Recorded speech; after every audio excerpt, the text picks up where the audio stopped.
Well, happy Wednesday, Oaknoll. Here we are, September 2nd, 2020. I find myself doing these videos for 6 months.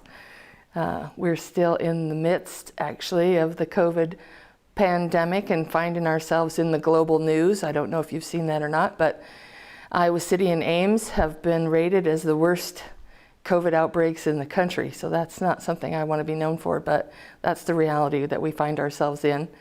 So it's really important for those of you who are going out of the Oaknoll bubble that I refer to, that you be really careful, wear your mask, your face coverings, throw on a shield too, and try to stay 6 feet away from other people.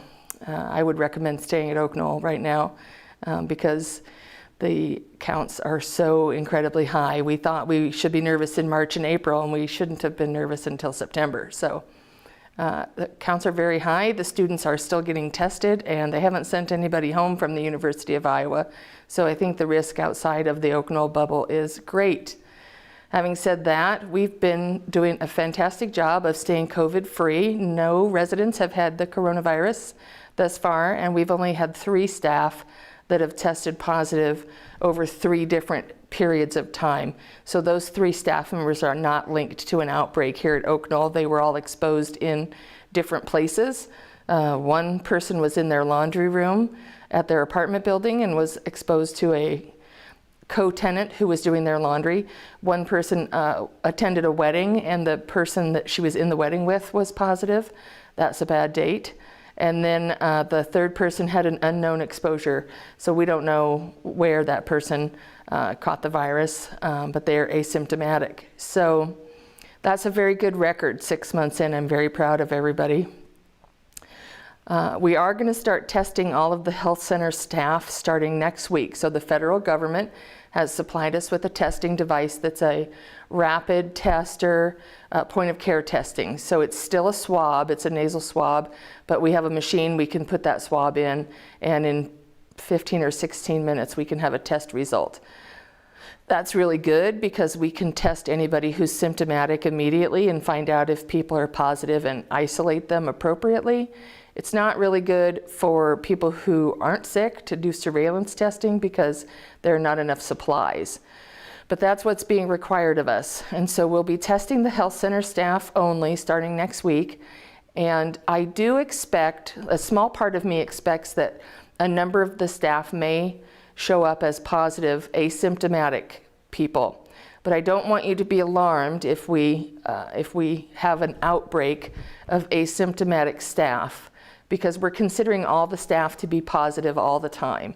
And that's why they're wearing their PPE. So PPE is turning out to be the secret to success here at Oaknoll, because if you're wearing a face mask and the face shield, and you're washing your hands appropriately, and you're staying home if you're sick, those strategies seem to work in preventing the spread of the virus.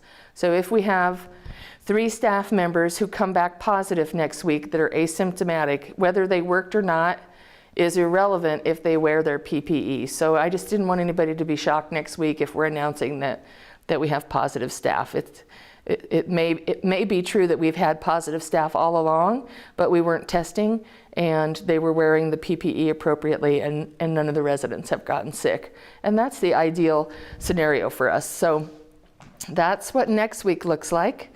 We're going to stay in phase 1 and keep visitors out as long as we can. We are doing compassionate visits in the health center and assisted living, and we're doing outdoor visits as long as we have good weather, which is, you know, coming to an abrupt halt as you can feel the chilly air outside. We know fall is coming.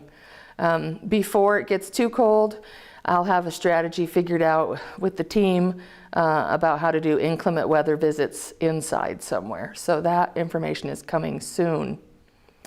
That's all I can think about right now. I think we're holding steady. Everybody hang in there as we go into the fall. I'm hoping for some vaccine developments at the beginning of the year. And I know the University of Iowa is working hard on that, as well as several other locations around the world. So that's what we're waiting for at this point, is the vaccine. And I'm hoping that the numbers in Johnson County will start to go down next week as we've gone through a 14-day cycle of the contagious period. So I am feeling optimistic. I feel like things are going to go on the upside, and we're going to start to see things look a little better in Iowa City and Johnson County.